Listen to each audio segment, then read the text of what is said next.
Welcome to the Jena Club of Cardiac Surgery Enthusiasts. We are a group of young cardiac enthusiasts exploring the world of heart surgery from every angle. From the lecture hall to the simulation lab to the doctor's office, where we dive deep into patients' care. We're here to share the realities, challenges and thrills of cardiac surgery. We will talk about groundbreaking research and innovation in cardiac medicine. And yes, sometimes we will bring you the lighter side of surgery too. Get ready for stories, insights and interviews from the heart of the city of science, Jena, Germany. We are cardiac surgery enthusiasts and this is our podcast. Enjoy the episode.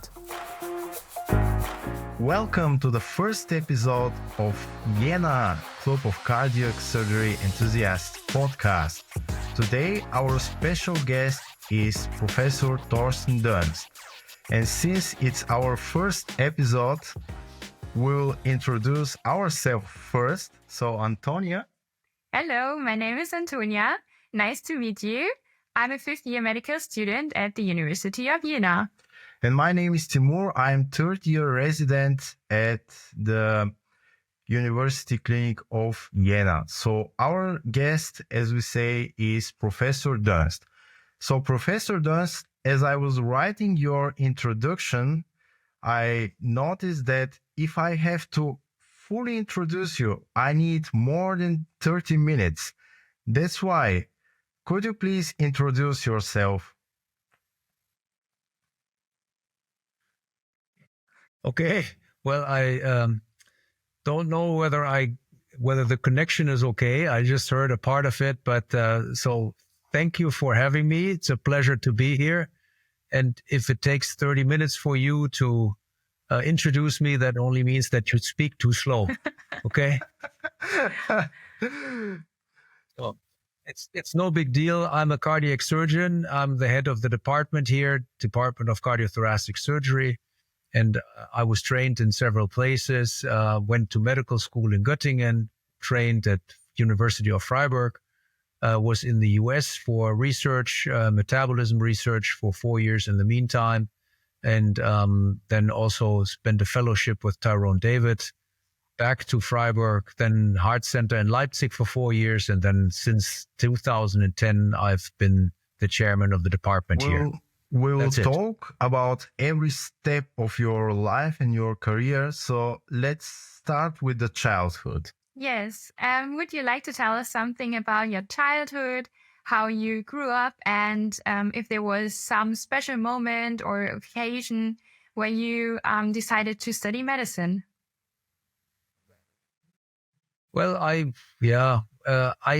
grew up very in a rural area. Okay, I grew up in a little village. And so one of the unique things in that area was that there was a tight connection between people in the village. And so it was I grew up in a very natural team. People would do a lot of things for each other as if they were family, even though they were just neighbors or friends. So there was never really, you didn't have, if I needed a car for moving from one place to the other, I would just go to the neighbor and say, okay, can I have your car? And he said, yes, of course. And the next time he would move somewhere and say, oh, we need some help with building this house or so. Can you help? And then, of course, it was sort of self-understood that one would help each other. So that's the environment I grew up in. And that was very nice. My school time was characterized by a lot of sports activities. I was basically doing every sport that was out there. If it, from soccer, of course, and running and basketball, volleyball. I was a decent volleyball player, but also like things like shooting and whatever it was. I mean, I did a table tennis. And so I was even a table tennis champion of my school. That's pretty nice. I was, nice. Why? What do you think? Yeah. No, but so that was basically childhood. And I think the one unfortunate event was then that when I was 15 and my mother died. Sorry. So that changed a lot. And but I mean, others have shared this fate, and that was just something. But that was something that changed a lot of things in terms of responsibility and how families work. So anyway. Yeah. And how did you decide to study exactly medicine? Did you have another options? Yeah, I think I wanted to be a train conductor, a train driver. When I was a young boy, and then that changed to first dentist, and then later on I decided medicine, and it was just I don't know, it's just curious, and that was from school. But I think the real drop for medicine and the passion started once medical school had started. So I took this medical exam at the time when I was, I think, 17 or 18. I had to take this special test, and I don't know if it's still available. I think you can still take these tests, right? And so I took the test, and I've performed so high that I didn't, my school grades weren't important anymore. Yeah. And I remember when I got the grade, my father turned to me and he said, "Well, you don't stop studying now, right?" Always worried. Because, in school, just like a regular schoolboy, people, you don't really always follow what your teachers say. Could you share with us some untold stories of your time as a student? Something that maybe only you and your friends know. Untold stories. I was a poster boy medical student, of course. We never did anything, unusual. Yeah. No, that's a good question. You should have asked me before. I could have thought about it. Medical school. Well, maybe, we were, when I was, when we took the Physikum, the first exam, a friend of mine, who is the godfather of my first daughter. Today, he's a gynecologist, or he became a gynecologist, and he organized a trip to Mallorca, right? A big party. And so we were there for 2 weeks, and of course, partying the fact that we all passed the exam now. And I think we did it right. But that bond that was created among those 5 guys that were traveling there still lasts until today. And so I think that after that, during medical school still, I was driving a relatively fast car at the time, nothing special, but it was fast. And we were at a party in Hamburg, and I was going to medical school in Göttingen. And on the way back, I was the dedicated driver, so I didn't drink, but all the others. And then one guy, he needed a break, and I was in a construction site, and the construction site speed was 80. It was in the middle of the night, and he needed really to exit. So I was passing the construction site with 180. Right? Fortunately, nobody caught us, but I just made it to the exit, and then we were just doing fine. But that was one of the unusual events. So. Okay. Was there a special moment or someone who inspired you to study medicine? Well, I guess there were 2 people in my life, in sort of in the medical life, that very much inspired me. And the first one was a biochemist, a professor in Göttingen, and that was my my supervisor for my thesis, Professor Zech, Ronald Zech. He was not a very well-known biochemist, but he was probably one of the sharpest thinkers I know. He taught me how to think critically and how to analyze and how to disassemble other manuscripts, for instance, finding weak spots and designing research activities firmly so you're prepared for criticisms later on. He was a very harsh critic of everything, and we would be sitting around for hours and discuss things, politics, biochemistry, whatever it was. And so he basically taught me how to think analytically and critically. And then I went to the US as a young medical student in an exchange program, the biomedical education program or exchange program, how it was called at the time. Is the program that I'm running right now. So I'm the head of it today, but that's another long story maybe. But at the time I was a participant, and I was 23 or something, 22. And I went to the US for a year, and I met another German there who was running a lab, and his name was Heinrich Tegtmeier, and he was the cardiologist in Houston at the Department of Cardiology there.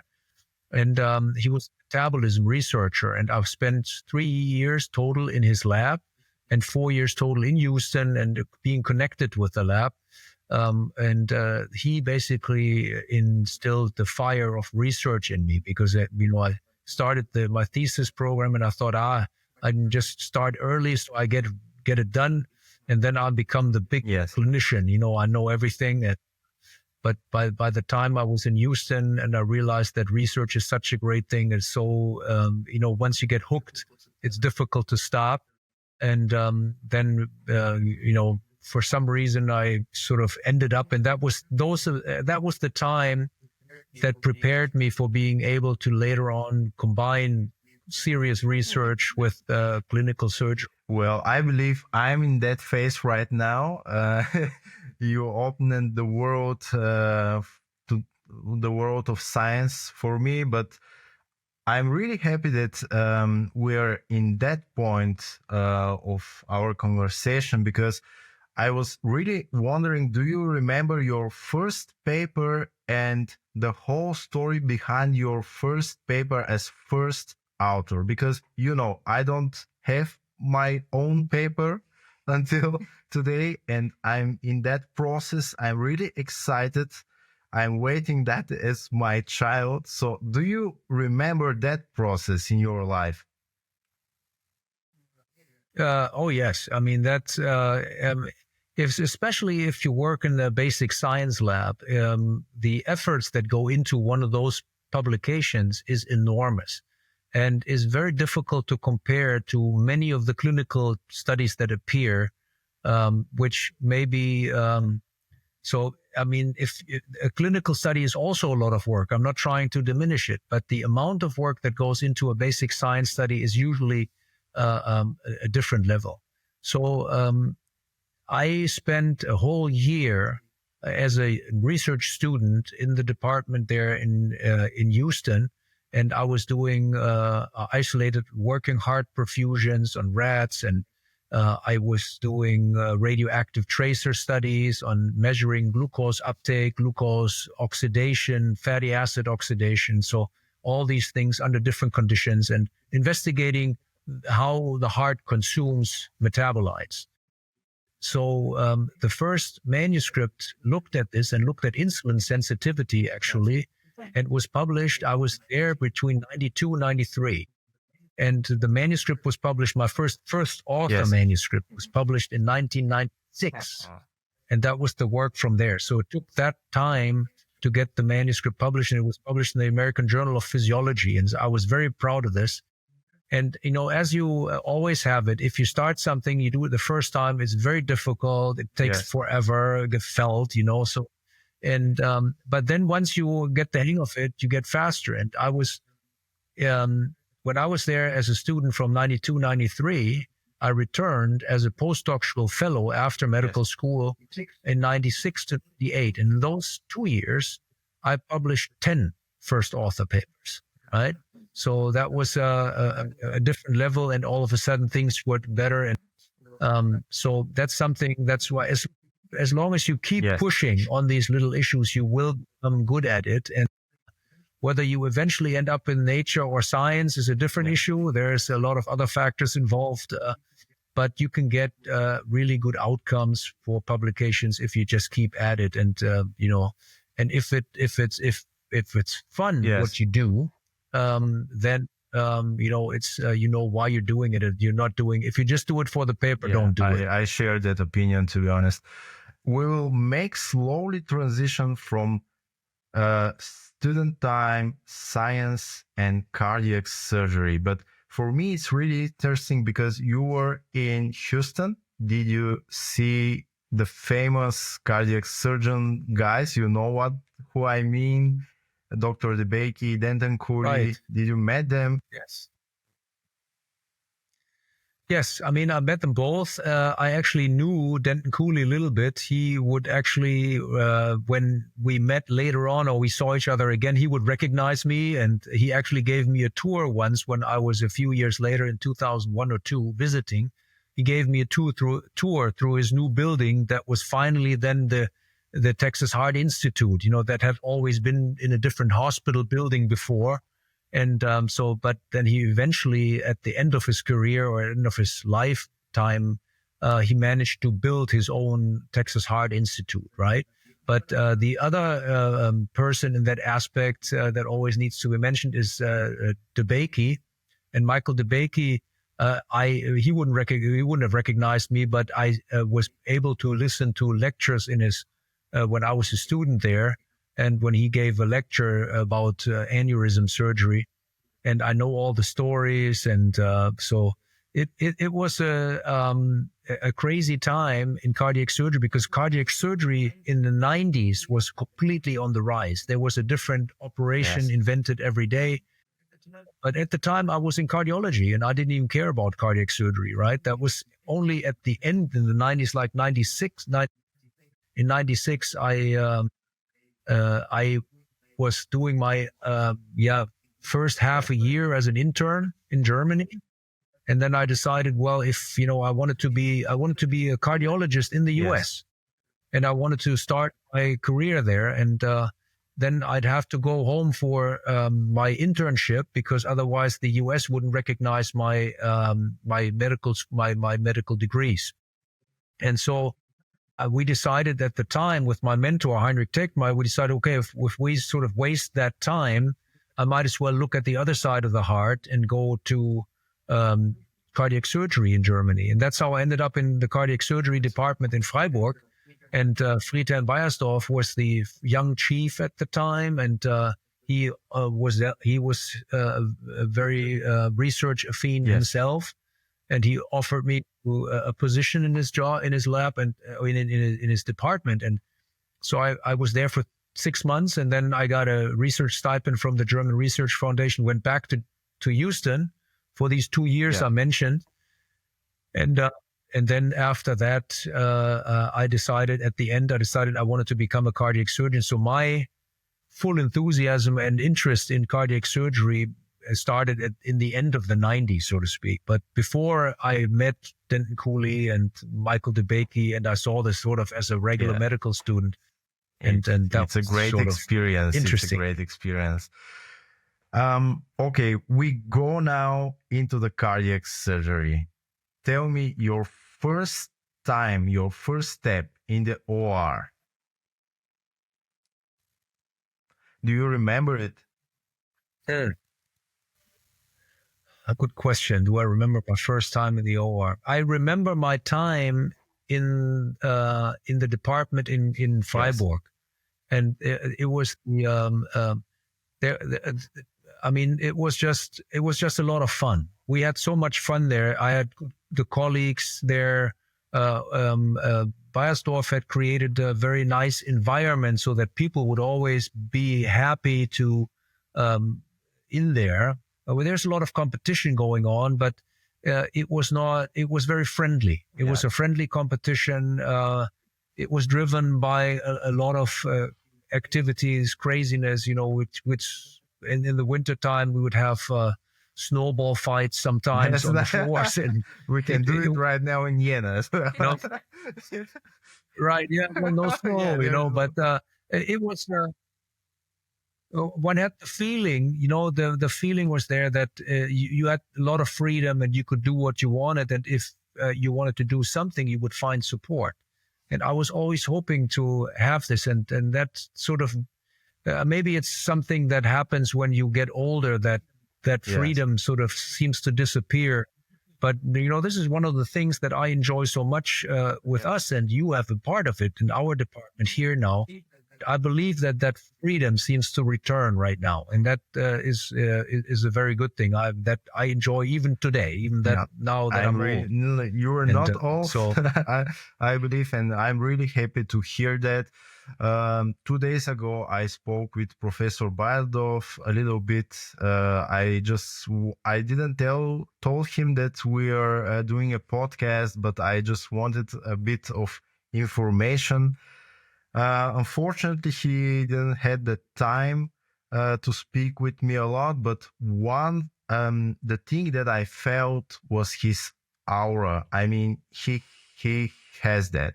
And can you tell me how was Professor Beiersdorf in the OR, like a teacher, like a mentor? How he teach you? Well, in Germany, mentoring and teaching is not really has not been, at least in the past, part of the daily curriculum. So the surgical, the way people learn surgery in Germany is usually, as a resident, a consultant, Oberarzt, right? Get along with him, that he takes you on and maybe not somebody else. Then there are different areas. It's very, very individual. Yes. There are too many residents in training in Germany, so it's very difficult. Not everyone will manage to do it. So there's a lot of individualism in training, and there's a lot of there's no structured programs usually, even though people may say it. The math doesn't add up, right? And I have been very direct and outspoken about this in the past. And the reason why, for instance, the number of residents in our setup here is quite low is one of the things, because if we hire more, then your exposure will be less, right? So that has to be a balance. And people are trying to get physician assistants going. That's an activity that is going on in Germany. But this typical, the chief of a department sort of is involved in the teaching of the young is a very rare situation in Germany. I'm not saying it doesn't exist. So for me, for instance, until nobody ever asked me what I would do with the patient until I was board certified, right? So the question, what had to be done, how you do something, you had to get it all by yourself. You have to ask. And I was, after I was board certified, I went as a fellow to Toronto, to Tyrone David, and talked. And Tyrone was also not the person that would stand there and tell you, look at this, and it's important that you have to hold the needle holder like this. But you could watch them and you would copy them, and sort of learning by seeing rather than learning by being told. And that has been sort of a feature. But what happened in Toronto was there was a consistent discussion of things, and there one of the consultant or one of the surgeons there, the young consultants, young Oberarzt, was at the time was Michael Orber, and I came as a board certified young surgeon, and I was not Oberarzt yet, but that was sort of the limit.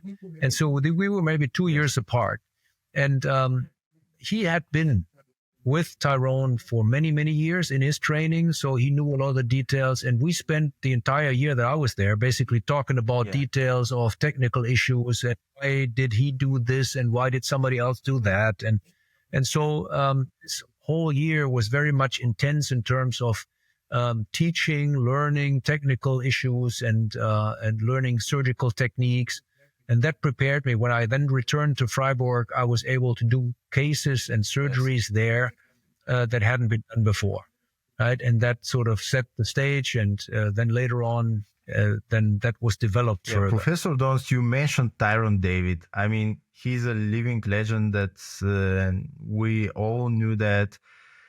Tell me about him. I'm really curious about Tyrone David. I dream about speaking with him just for a minute, for a moment. Tell me, how was Tyrone David in the OR, outside the OR? Yeah, well, I mean, he was or is. I mean, he Yes. still is operating, right? Yes. He is 80 this or last year in November, and but he is still operating, and I think he is a phenomenal character. If you talk about aura and charism, he is a very charismatic guy. It was at the time when I was there was not a single conversation that people out in the hospital were having when they were meeting in the hospital or outside. Not a single conversation that not eventually turned to him if it hadn't started with him. So that's we call this charism, Yes. okay, or charisma. And so the situation then is that he was very good in his operations by having everything streamlined. Okay. And there was people were coming to watch him, and then they would say, "Oh, it's poetry in motion." That Yeah. was always the term that people would apply and use when they watched him. And he was a fun guy. You know, I was in the operating standing with him, and you would just assist him. You would not do Yes. anything with him, right? And so you don't wear your loops. You just have regular glasses on, maybe that you don't Okay. get squished, right? And so you're standing there, and then you're assisting. And so we had this case, and I remember I was standing there. He had a very difficult case where there was an aneurysm of the left anterior descending, and he was thinking about how to fix it. Eventually, because there was he had to incise into the left coronary artery, had to transect the pulmonary artery, and eventually we put grafts to the LAD, vein grafts, and to the circumflex, and then brought this sort of back. And the one graft came in a way that only the assistant was very well positioned to suture it. For him, it was a little bit Yes. awkward. So he basically said, "Okay, do it." So he gave me, it was approximately, right? So he gave me the needle holder and says, "You do it." And now I'm supposed to, no loops, you know, as a resident, hardly any experience, have sort of done anything for 4 weeks because I've been his assistant the whole time. And now I'm supposed to suture this. And at that time, when I'm trying to sort of break off my hands doing it, right? So I'm Michael Borger's coming into the room.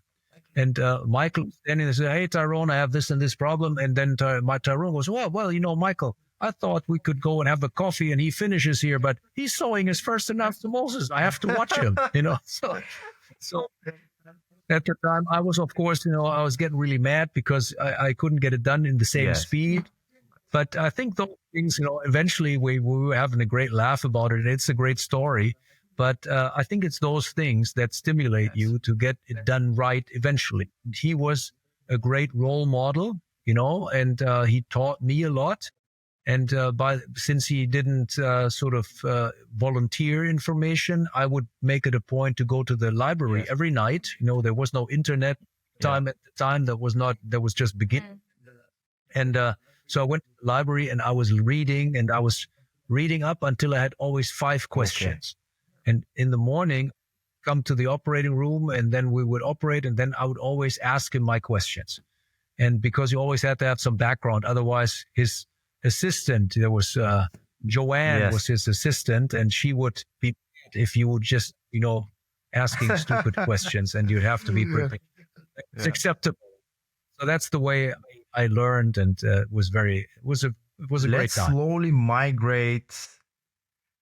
After Toronto, you went back to Freiburg, right? As an Oberarzt. I mean, Yes. Yeah, I went at first. I was a board certified surgeon, Facharzt, and then I became Oberarzt. Right. and how long? Half a year did you later or stay so. in Freiburg? I mean, your second time there. That was I returned in the middle of 2004, and then I left again in the middle of 2006. Right, so Did 2 you years. feel more sure in operating after all that time with Tyrone David? Well, yes, of course. I mean, in my head, I knew how to operate. But of course, my exposure had not been done. For instance, there was one story that I can tell where there was a very experienced surgeon. He was a fantastic surgeon, ultra fast, and a great coronary surgeon, and also assist devices. Ortwin Friesewinkel. Ortwin was he had not been exposed to many different fields or many different centers, but he had been working in Berlin, and he had been one of the fast as they call it, the operating machines, right? And Ortwin was he had operated so much. For him, a new case was not so important, but he would also, because he was so fast, he had difficulties in assisting somebody like me who was dead slow at the right? And so there was this guy that had been operated twice before for endocarditis, and he had a double valve replacement already, but it was reinfected again, and in between the valves. So the intervalvular fibrous body was infected with endocarditis. And the procedure that Tyrone had described in 1996 was the operation that we called the UFO operation. And there was sort of a complex case. And I had seen this in Toronto, and I have learned how to do this, or not how to do it, but in my head, I knew the steps that had to be done. And very complex case. And if you don't know how this is done, if you haven't seen it, it's very difficult to do it the first time yourself. So since I had watched him do it, I have sort of been exposed, and I had sort of been able to sort of put it in my head how this had to be done. I knew exactly what this patient, and I even know his name. His name was Luchterhand. So Luchterhand needed to get this operation. I knew this, but I had never done it. I knew how to do it. And Ortwin Friesewinkel had also never seen this operation.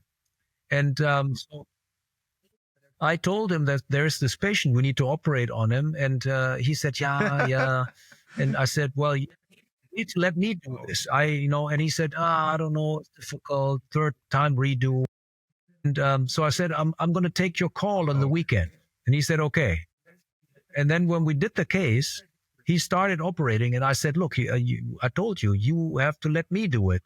And he said, nah, I can't. The boss told me I have to do the case, difficult.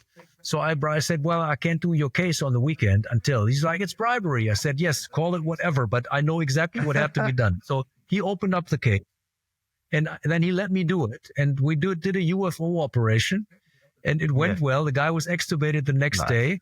And Ortwin was so excited that he understood immediately what had to be done, and he knew how to do it. And he was doing these cases later on. And so that was the first time. And I remember I wrote an email to Michael Borger at the time, because that operation was the key. I just did a UFO. Michael wrote back, UFO, Doenst 1, Borger 0. And then, of course, Michael did probably more UFOs by now than I have, but it was a great start. It was a great time. I love such stories, to be honest. So let's slowly migrate to Leipzig. How did you came to idea? We all know about Leipzig, the heart center there, and Professor Moore. So how did you came to this idea? Yeah, this was sort of a two-sided story for me, because I was at the time also on a basic science activity. I had a research group, and we were having individual research activities, looking at insulin activity of the heart. We had a model where we developed a pressure overload on the rats and investigated the mechanism of how heart failure would develop. And so with that, I had research funding from the German Research Foundation, and I was running a group in a so-called Eminöter program. That was sort of an elite funding program for young guys who they just started it. That was sort of a program where young researchers, talented researchers were supposed to come back from the US, and they could establish their own working group with that. And I had that sort of in parallel to my cardiac surgery training. That was difficult to sort of get through, but I managed. And because there was a lot of resistance, that they said, well, he should be either a surgeon or a researcher, but you can't do both.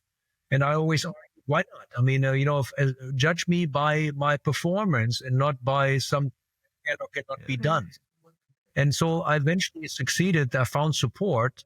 And so I had this Emmy Noether group. And then once I came back from Toronto, then I qualified with all these things for another thing that was called Heisenberg. Yes. And Heisenberg program was for people who sort of were able to be taking on chairman positions later on, but who were not still too young. And I was exactly in that range. And so it was a stipend at the time, but when I applied and then I got approved, there was the possibility to get a professorship. Yes. Okay. And the professorship had many advantages over the stipend. The stipend was, was not very nice, but so the professorship was very nice. And the University of Freiburg had difficulties in awarding this professorship to me. I was the first person ever. I was also the first of that professorship, and I was also the first Heisenberg cardiac surgeon, right?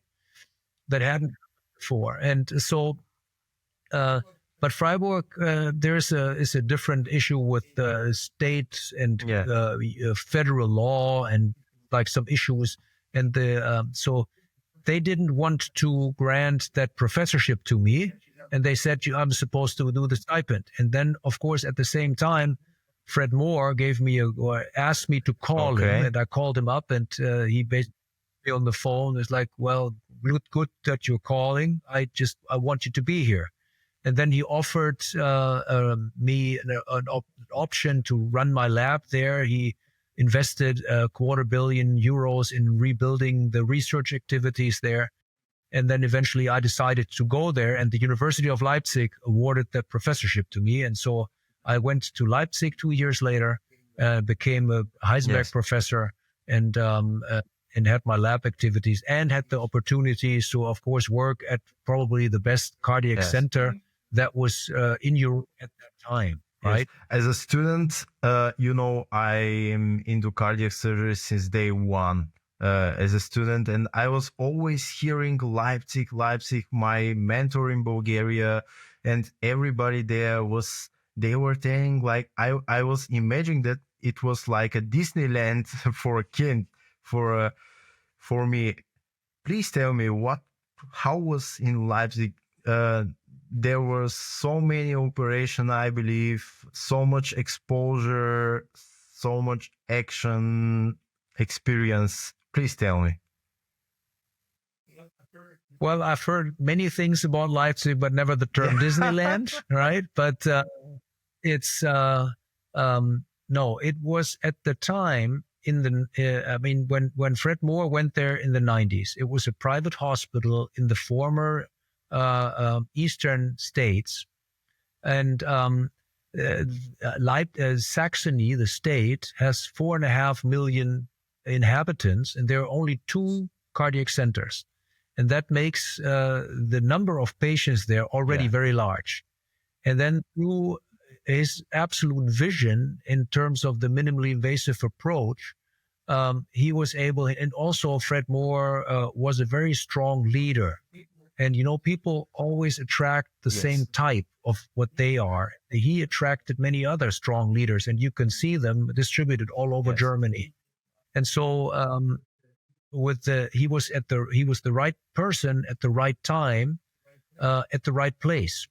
And so that combination, I believe, made it possible for this development, and his political skill in positioning this also at the international level made Leipzig what it has become, and the reputation is still ongoing, right?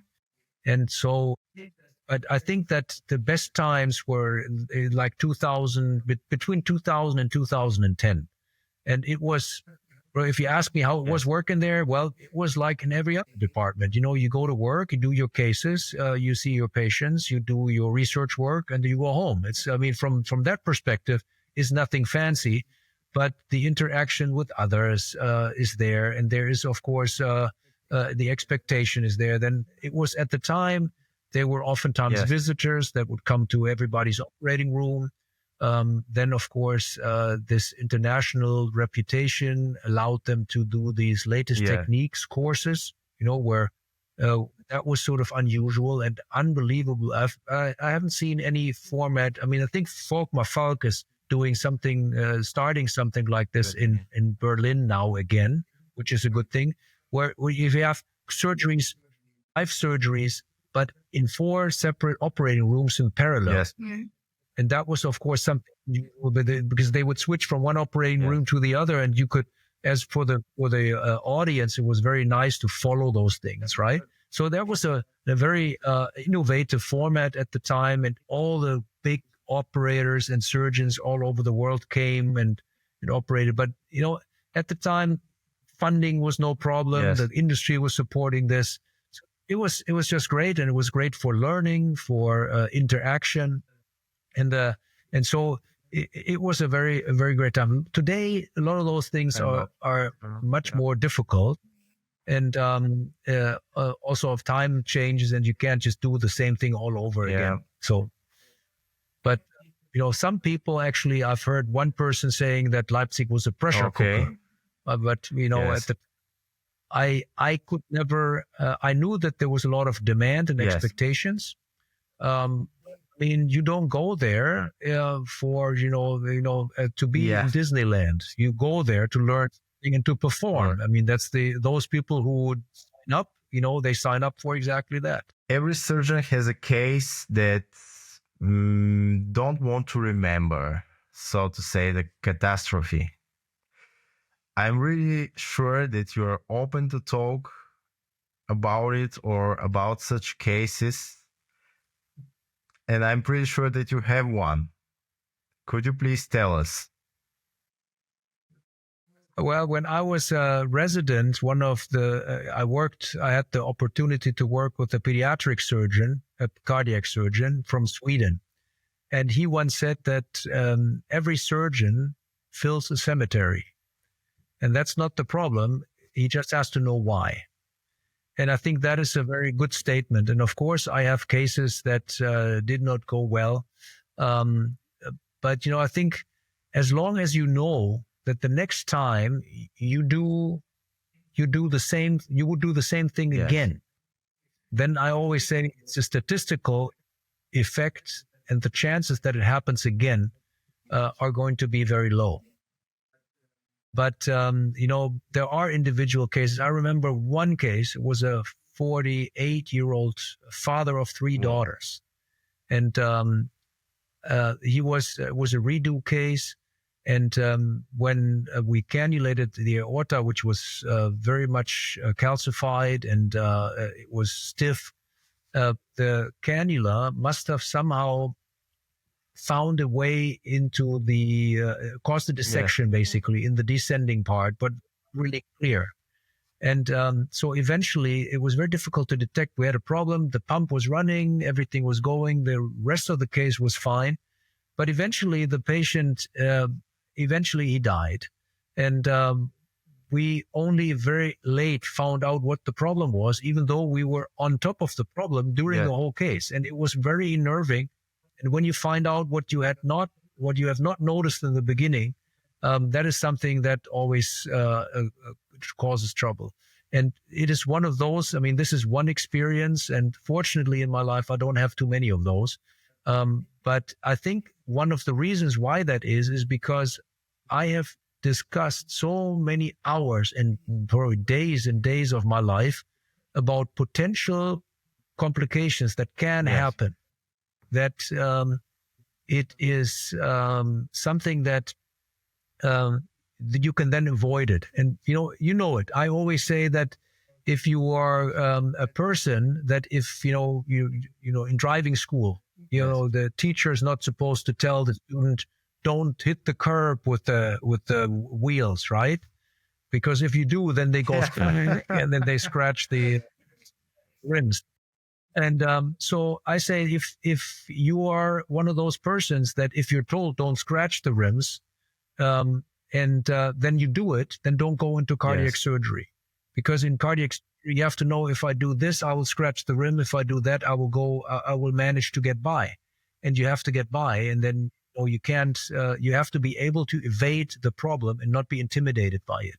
And if that's the character that you have as a person, then you may be a good surgeon.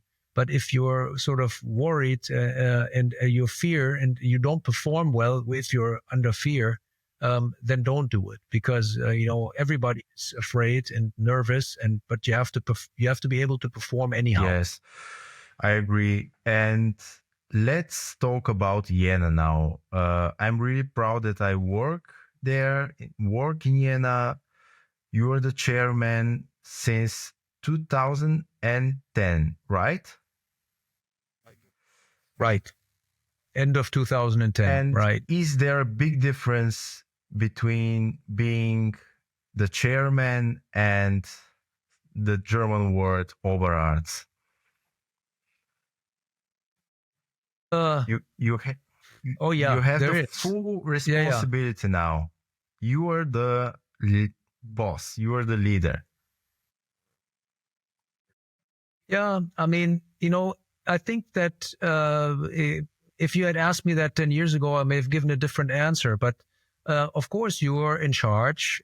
You are important.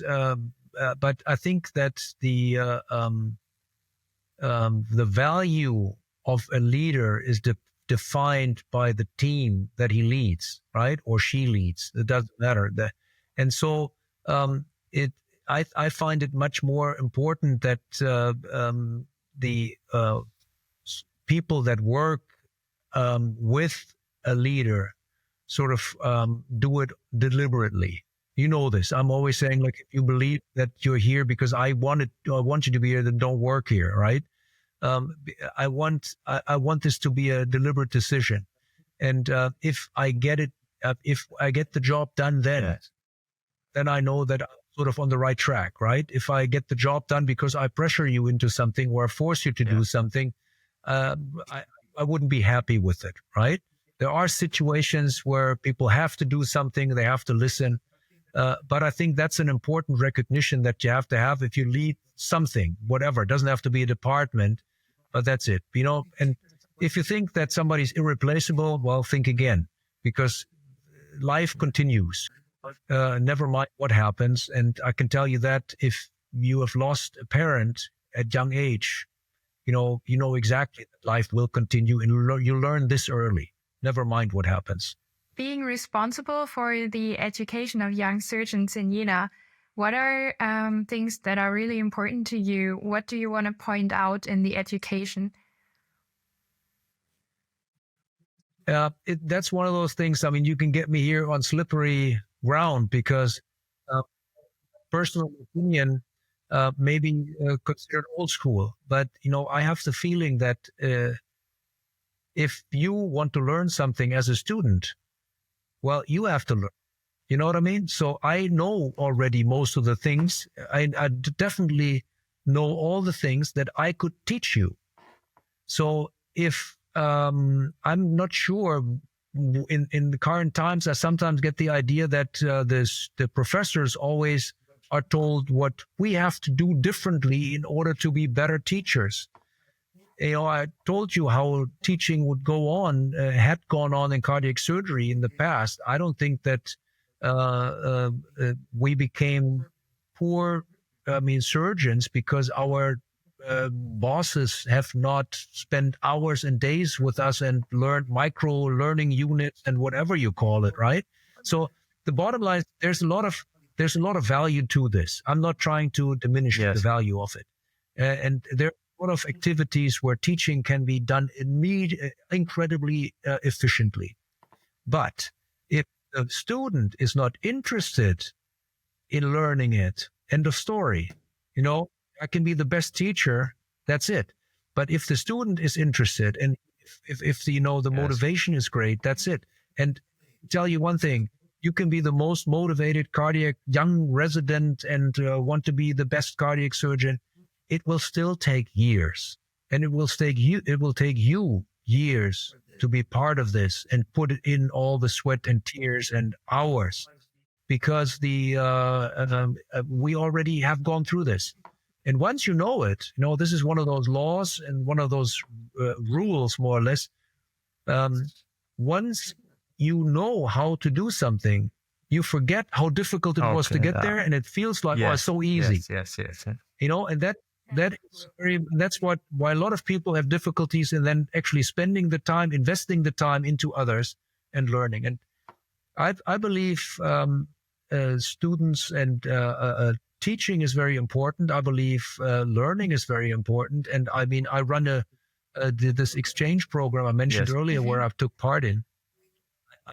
I'm running it now, and we're offering young students of either discipline, or they don't even have a direction yet, right? It doesn't have to be cardiac surgery. The minority are in cardiac surgery, actually. And just to go to, it's a mentor-to-mentor program where they can go if a young student is interested in doing research, mainly basic science, but also clinical science, all possible. Then if you have a mentor here in Germany, you're usually your thesis supervisor, and then he or she knows somebody in the US mainly in the past, or also other countries where an activity can be done together. Then they would go, you go from one mentor to the other, and you get a stipend for it.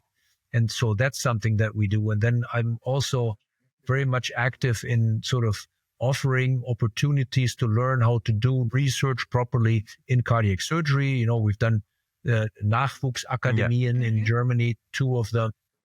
We've created this German Hearts Network, and and all our activity. And Timur, you are very much active in all these activities here in the department. We need to step up academically, as I say right now, in cardiac surgery, because of all the developments in the field, or we eventually step out of the operating room. And so I think that the cardiac surgeon of today needs to be academically trained and scientifically competent, and that is something, but that's something that the student has to want to, you have to want to know this. And I can't tell you, I can't say you have to do it now, you have to learn it now. If you don't want to learn it, end of story. Yes, that automatically opens the door for my next question. How does the cardiac surgeon of future seems like, or today as well? Because back in the time, scalpel, needle holder, Right. Yeah, I mean, in the 90s, right, the David operation was described in 1992. Jakub, same time. Other operations, sort of up to 95, 96. That's when the new operation stopped. Yes. Okay. And all operations had been discovered. But at the time, in the 90s, 80s, 90s, it was sort of all new, and people had to find out how to operate, how to do this, and you had to mastering the surgical techniques. That was the main sort of component of surgical training. And that was right at the time, because it was all new, and even the pros would learn how to do this. Currently, our expertise in how to do surgery and what tips and tricks are possible are so developed that it is much easier now to learn something, right? And it's like car racing. Get in a car right now, there's completely different technology available than it was 20 years ago, right? So I think that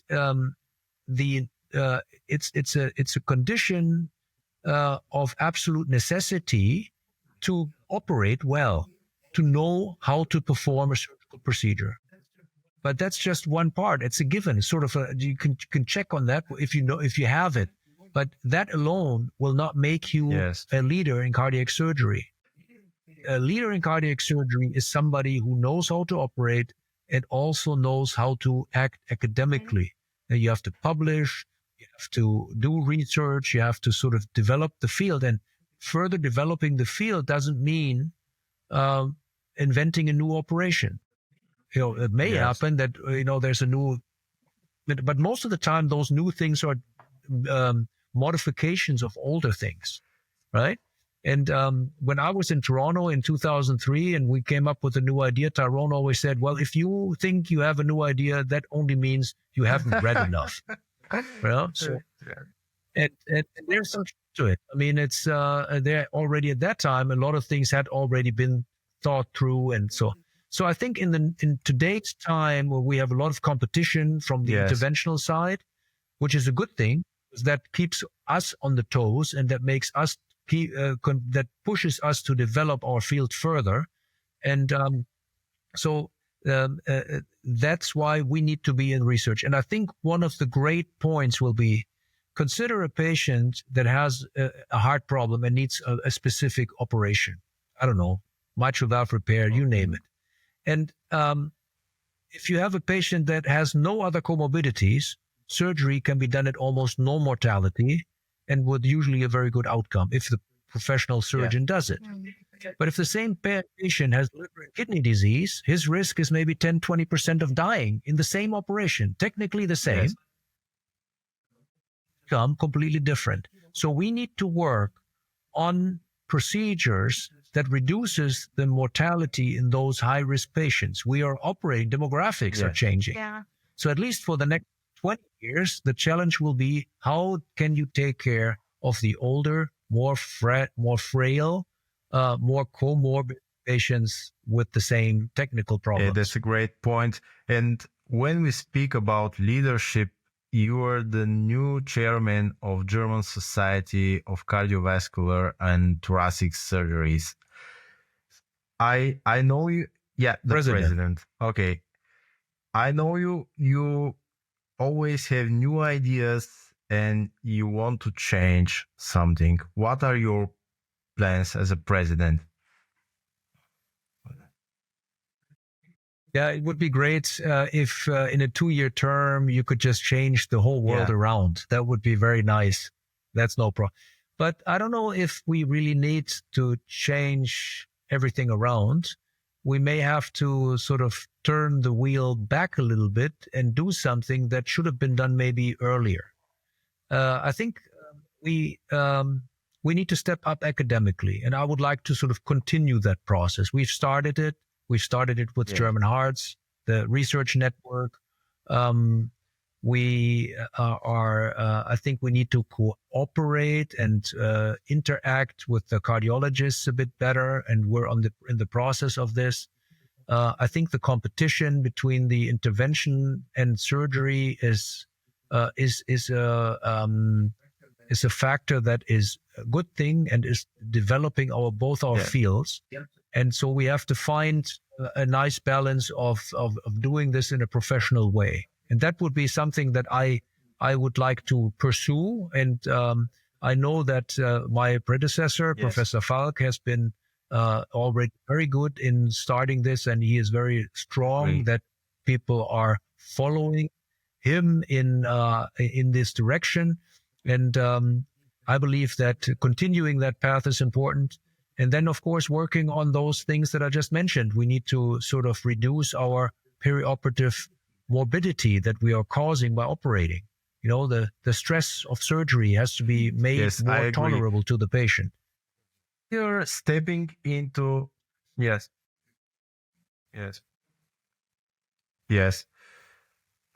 So we are stepping slowly into the final stage, so to say, of our conversation. I will open the door. I will leave the door open for a second or maybe third podcast with you. I can talk with you for days. You know that. Let's step a bit in the private area.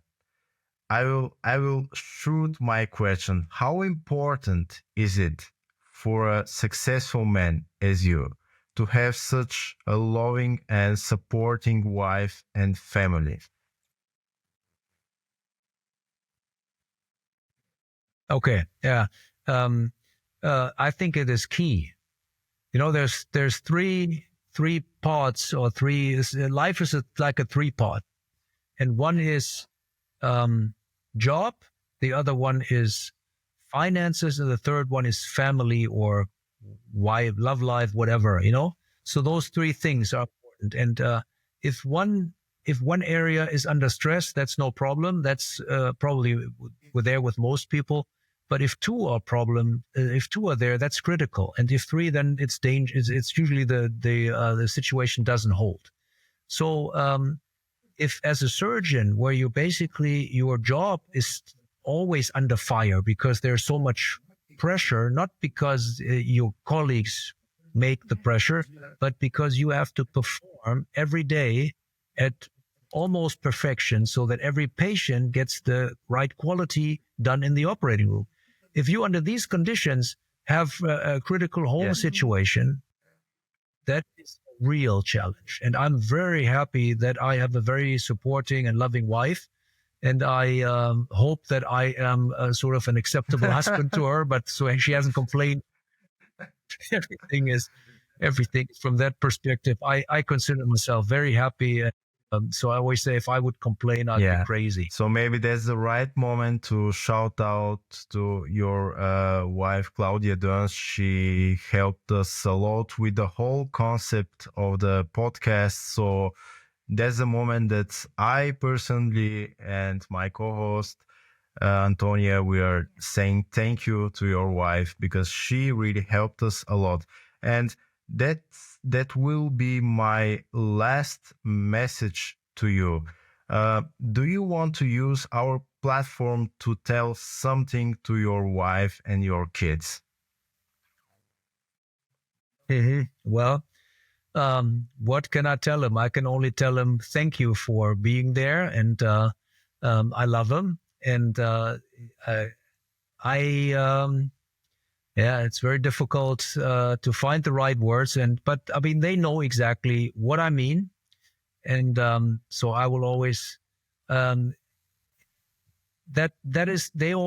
know that's probably the right thing. They know that they will always be first, even though I am most of the time at work. I believe that that's a perfect end for our conversation. Yes, thank you so much.